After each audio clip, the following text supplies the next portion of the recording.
ایک صحابی کہتے ہیں مجھے اکثر یہ حضور کا فرمان سنتا تو میرے دل میں خیال آتا آخر اللہ کس طرح برکت دیتا، اللہ آخر اللہ کس طرح سے نوازتا ہے، اعلان کیا ہے؟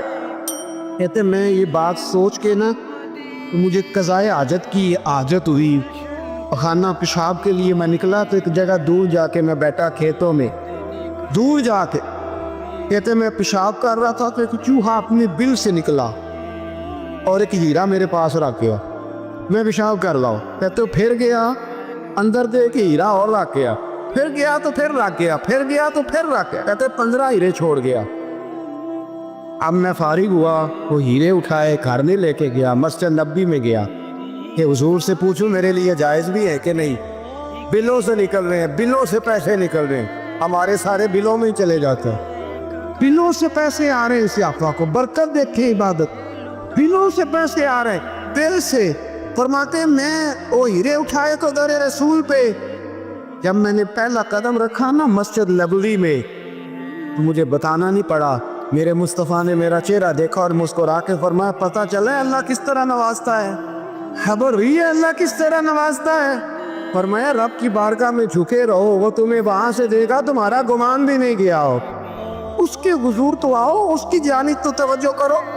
بندگی کی اپنی ایک لذت ہے، سجدے کا اپنا ایک ذائقہ ہے۔ اگر آپ نبی کریم سید عالم صلی اللہ تعالی علیہ وسلم کی عبادات کو ملاحظہ کریں نا تو سرکار کی زندگی میں کثرت ہے عبادت۔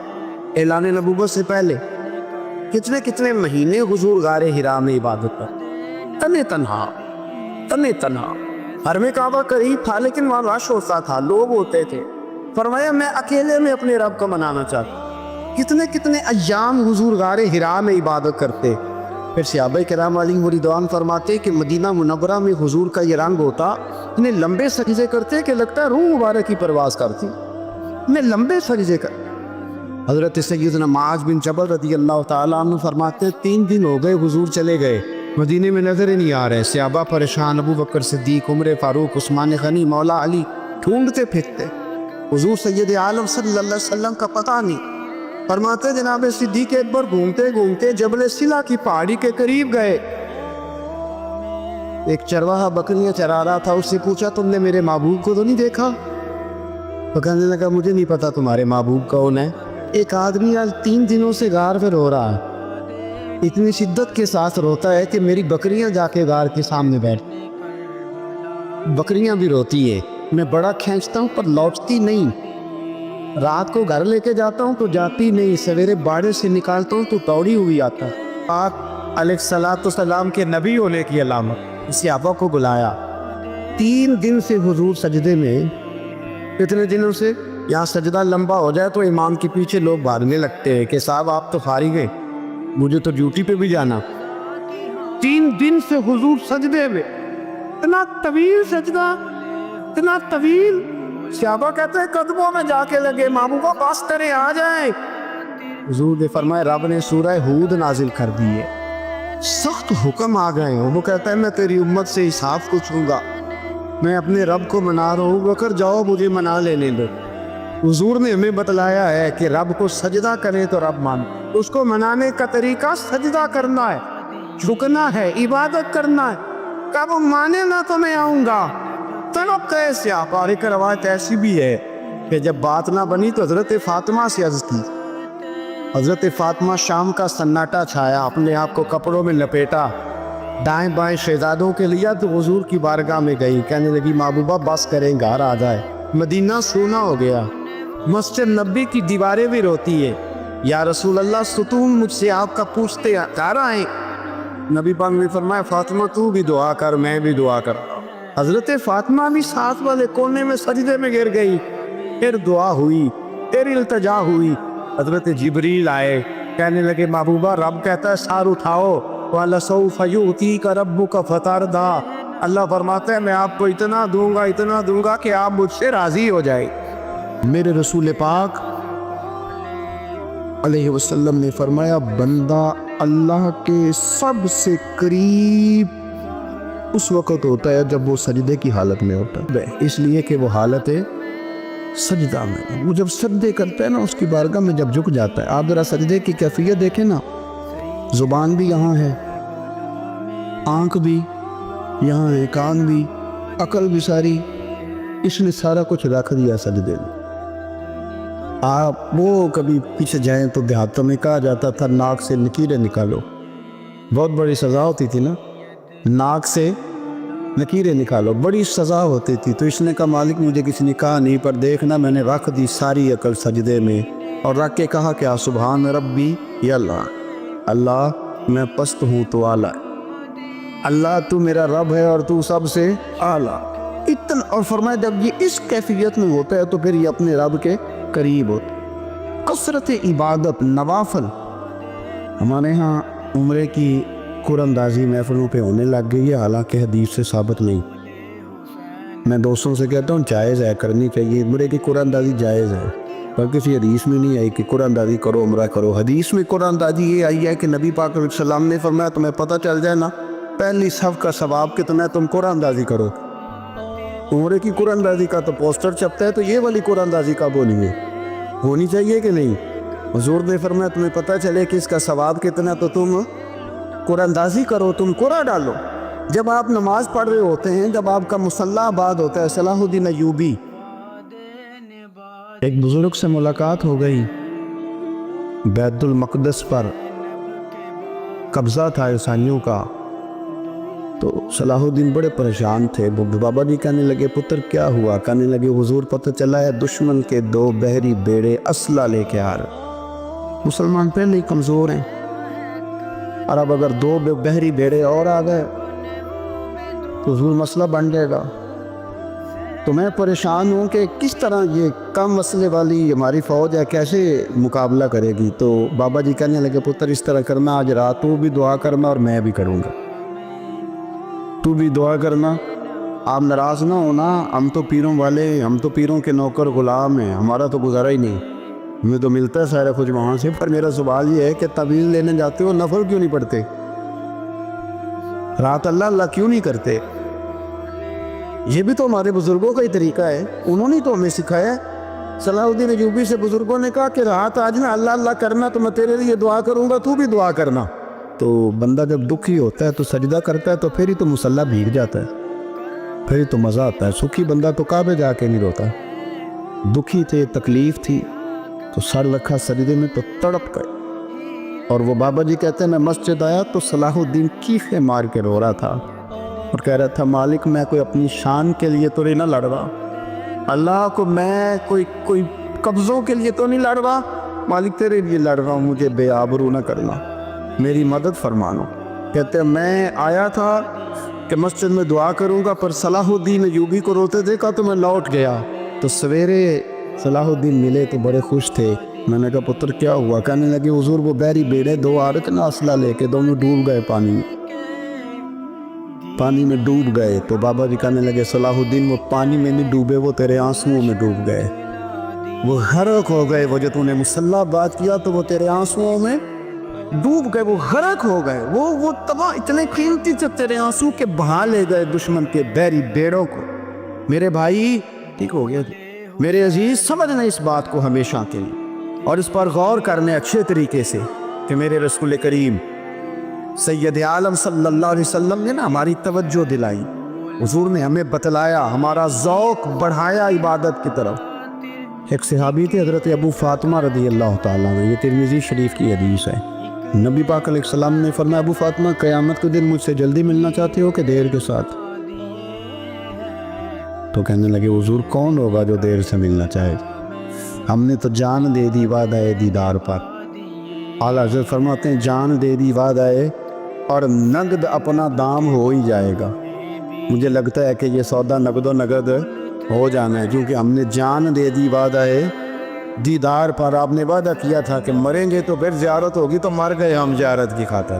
جان دے دی وعدہ دیدار پر، تو نقد اپنا دام ہو ہی جائے گا۔ اے رضا ہر کام کا ایک وقت ہے، دل کو بھی آرام ہو ہی جائے گا۔ تو حضرت ابو فاطمہ رضی اللہ تعالیٰ عنہ سے نبی پاک صلی اللہ علیہ وسلم نے فرمایا جلدی ملنا چاہتے ہو کہ دیر سے؟ اس کی حضور فٹافٹ ملنا ہے، میں نے قیامت کے دن آپ سے جلدی ملنا ہے۔ تو نبی پاک علیہ السلام نے فرمایا پھر اس طرح کرنا، دنیا میں رہ کے سجدے زیادہ کرنا، پھر سجدے زیادہ کرنا، قیامت میں ملاقات جلدی ہو جائے گی، قرب ملے گا تمہیں اپنے بچوں کے اندر۔ لیکن ہم شوق پیدا کرتے ہیں، ہمیں صحیح لفظ نہیں بولنے آتے پر ہم بچوں میں شوق پیدا کرتے ہیں کہ پتر ڈاکٹر بن جائے گا تو بڑا نفع کرے گا، تو لوگوں کی خدمت کرے گا، ملک و ملت کی خدمت کرے گا، تیرے ابا کا نام روشن ہوگا، تیرے دادا کی تعریفیں ہوگی۔ ہم یہ ذوق پیدا کرتے ہیں، ہم اپنے نوجوانوں کے اندر یہ فکر پیدا کرتے ہیں، انہیں ہم سمجھاتے ہیں کہ میاں جب تم پڑھو گے، محنت کرو گے تو فلاں آدمی کی طرح تمہارا نام ہوگا۔ یہ جتنا ذوق ہم بچوں کے اندر ان چیزوں کا پیدا کرتے، ہمیں حکم ہے کسی طرح ہم ذوق پیدا کریں کہ وہ معتدار۔ اللہ اللہ کا ذوق ہمارے اندر نہیں رہا، اور اتنا مشکل ہم نے اپنے لیے بنا لیا ہے کہ وہ بندہ جو بڑی زبردست مذہبی گفتگو کر رہا تھا اور تگڑی بات کر رہا تھا، کیا بات ہے، لیکن نماز کے بارے میں کمزوری دکھا جاتا ہے، نوافل کے بارے میں وہ چپکے سے نکل جاتا ہے۔ امام احمد بن حنبل رحمۃ اللہ تعالی علیہ، مسند امام احمد بن حنبل 14 جلدوں میں ہے مارکیٹ میں، اور مجھے تو خیر پسند ہی بڑی ہے، میں نے کئی دفعہ پڑھی ہے۔ اور کیا بات ہے امام احمد بن حنبل کی، کیسے تگڑے قسم کے محدث تھے، اور اللہ نے کتنا انہیں اعزاز عطا فرمایا ہوا تھا۔ یہ کوڑے بھی کھاتے تھے دین کی خاطر، سارا کرتا لہو سے بھر بھی جایا کرتا تھا، بڑا اعزاز والا شخص تھے، بڑے اعزاز والے۔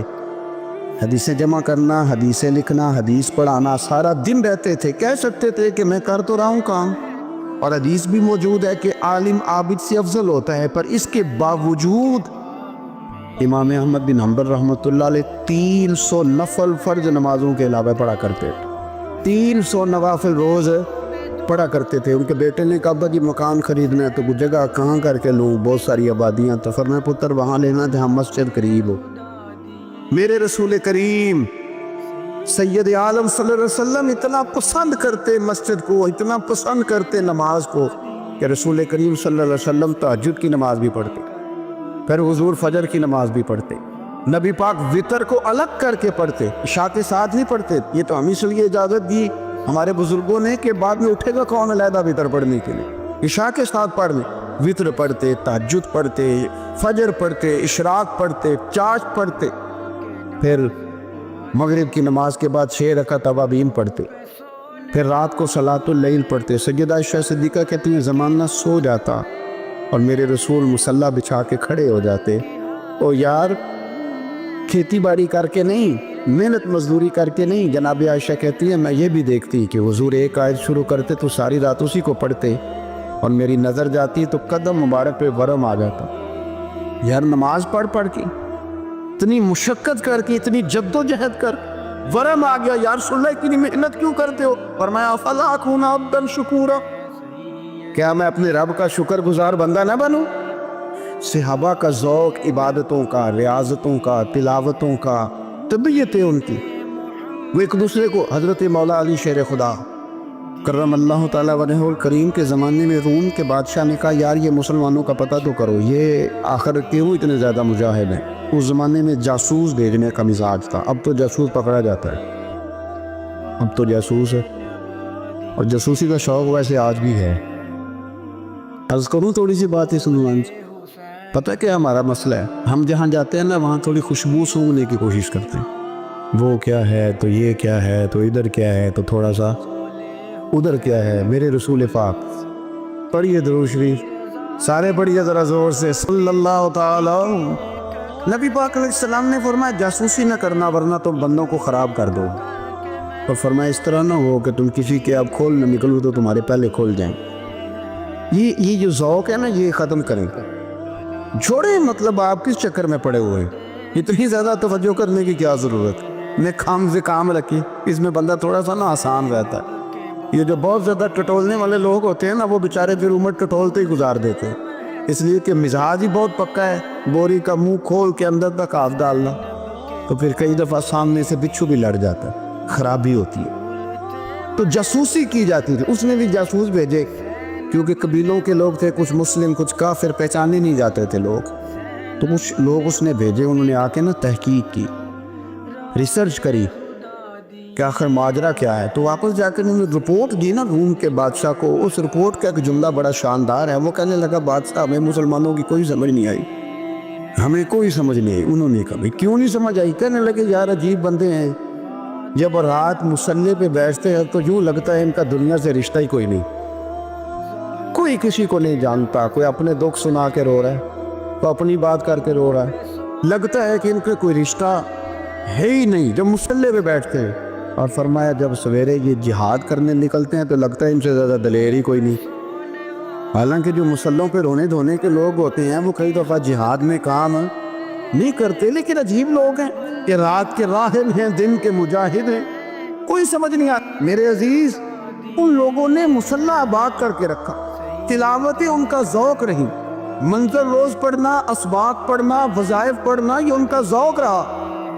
سیانے سیانے بندے نا، سیانے سیانے بندے، پیار ہو جاتا ہے نا، جب پیار، نبی پاک کبھی کبھی ناراض ہو جاتے ہیں نا تو حضرت عمر بڑا دلیر بندہ ہے نا، اپنے گھٹنے زمین پہ رکھ لیتے ہیں. یہ سیاہ میں ملے گا آپ کو، سیاست گھٹنے زمین پہ رکھتے، پھر یہ کونیاں زمین پہ رکھتے، اور کونیاں دونوں زمین پہ رکھ کے نا یوں ہاتھ باندھتے، ایسے کونیاں نیچے رکھ کے نا دونوں ہاتھ باندھتے، اور پھر کہتے رضیت باللہ ربا وبالاسلام دینا وبسیدنا محمد النبی ورسولا صلی اللہ علیہ. رو پڑھتے. حضور کسی سے ناراض ہوتے، کسی اور سے، تو عمر گھٹنے زمین پہ رکھتے، پھر کونیاں رکھتے، پھر ہاتھ باندھتے، کہتے سونیا میں بڑا راضی ہوں کہ اللہ میرا راضی ہے. حضور ہم بڑے راضی ہیں کہ اسلام ہمارا دین، حضور بڑے راضی ہیں کہ آپ ہمارے رسول ہیں، اسلام ہمارا، حضور ہم بڑے راضی، حضور ناراض نہ ہونا. تو نبی پاک نہ بڑے ناراض ہوتے تو عمر کی ادا دے کے ہنس پڑتے، حضور ہنس پڑتے، اور حضور فرماتے عمر حاضر ہوئی، کہنے لگی حضور میں جب بھی آتی نا یہی کرتا پہننا ہوتا ہے، اگر اجازت دیں تو ایک نیا نہ بنوا کے لاؤں، ایک نیا. بات محبت کی ہو رہی ہے نا تو مجھے کر لینے دے، مجھے پتہ ہے آپ نے شک نہیں کرنا میرے اوپر. وہ نا کوئی مرید کسی پیر کو نذرانہ دے رہا ہوتا ہے نا، خیر آج کل تو مرید بڑے سیانے ہیں، سارے کام سوچ سمجھ کے کرتے. میں نے کہا تھا شک نہ کرنا، لیکن اگر کبھی کوئی مرید کوئی تحفہ، کوئی جوڑا، کوئی چیز پیش کر رہا ہو نا تو سائڈ تے کھلوتا بندہ ہے، ویکھنا یہ نہ کی کام شروع کیتا ہے. میں کہ تو اس شعبے دے نہیں، تینوں پتہ ہی نہیں.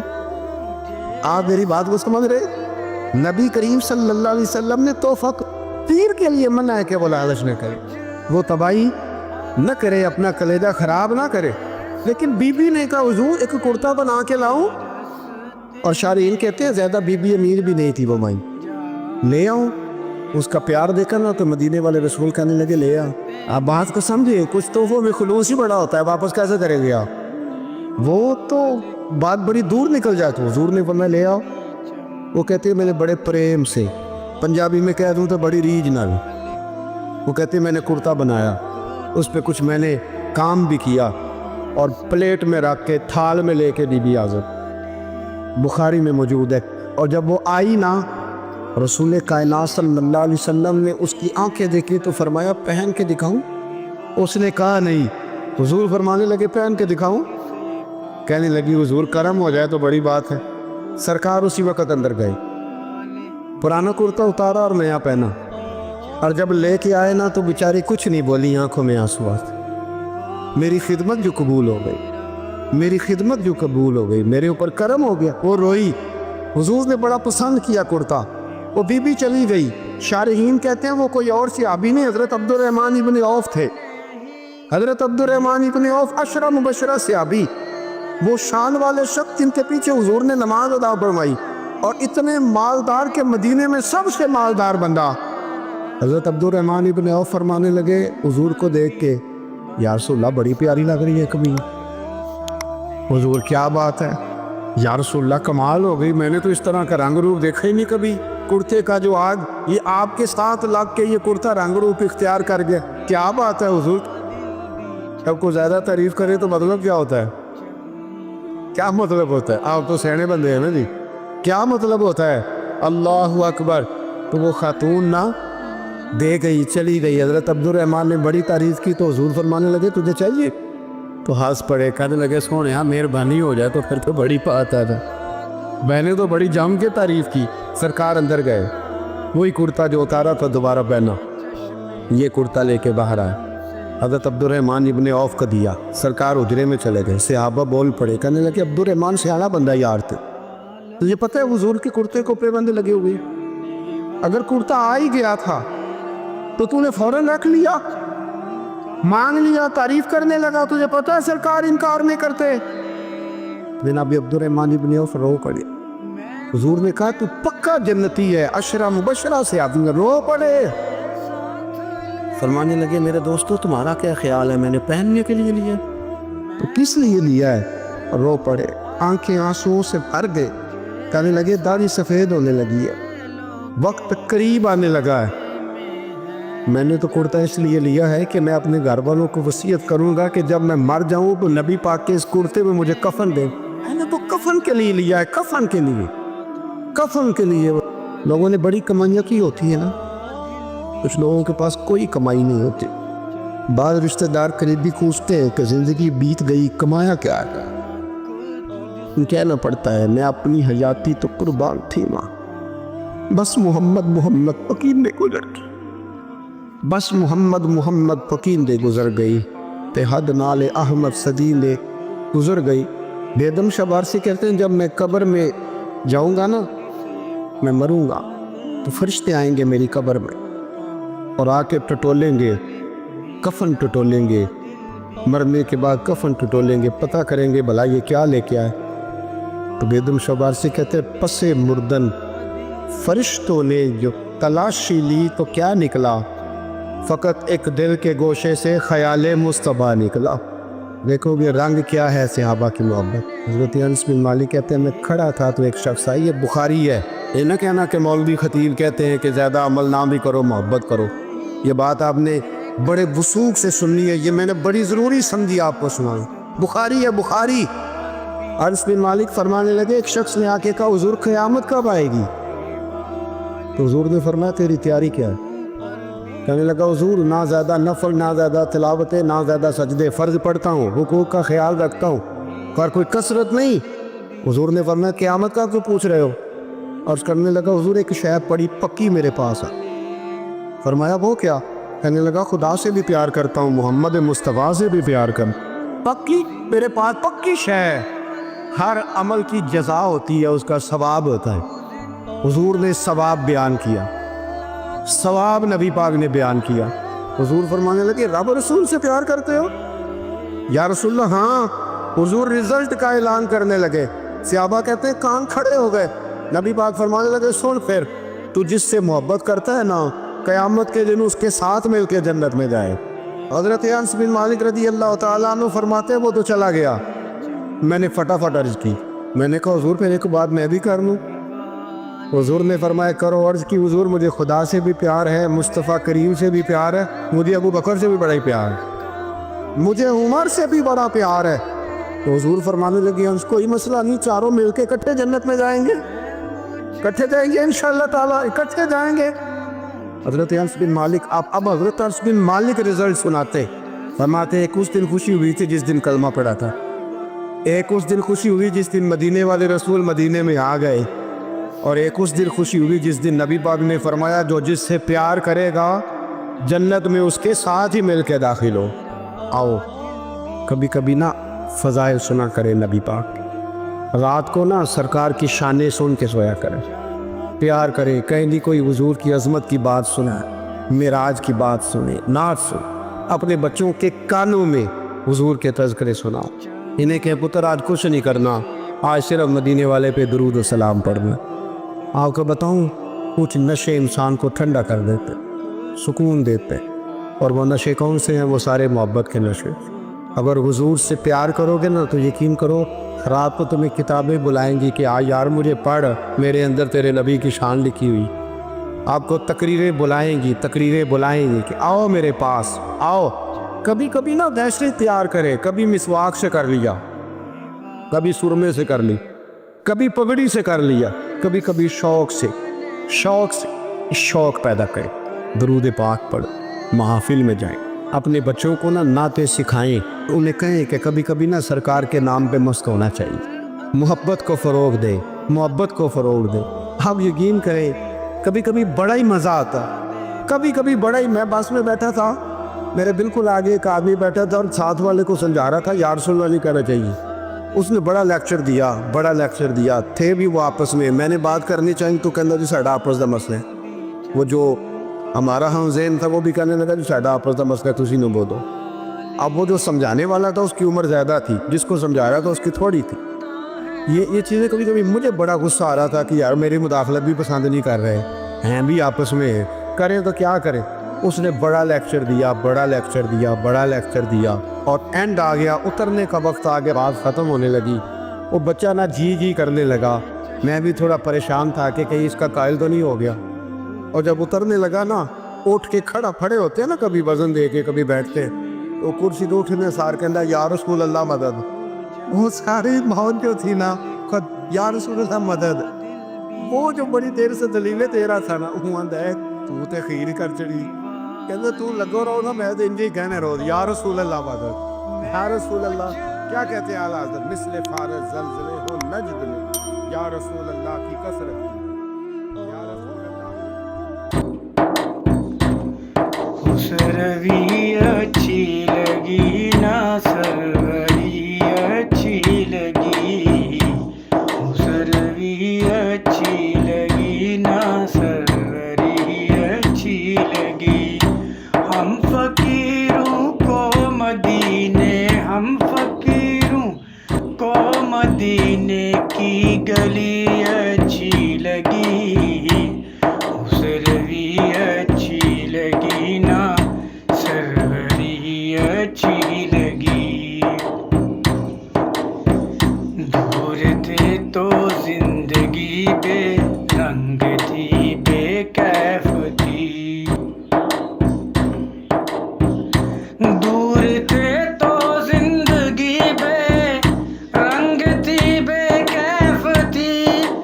ان کے کوچے میں گئے تو، ان کے کوچے میں گئے تو زندگی اچھی لگی، سروی اچھی لگی نا، سروری اچھی لگی، سروی اچھی لگی نا، سروری اچھی لگی. میں نہ جاؤں گا کہیں بھی در نبی کا چھوڑ کر، میں نہ جاؤں گا کہیں بھی در نبی کا چھوڑ کر.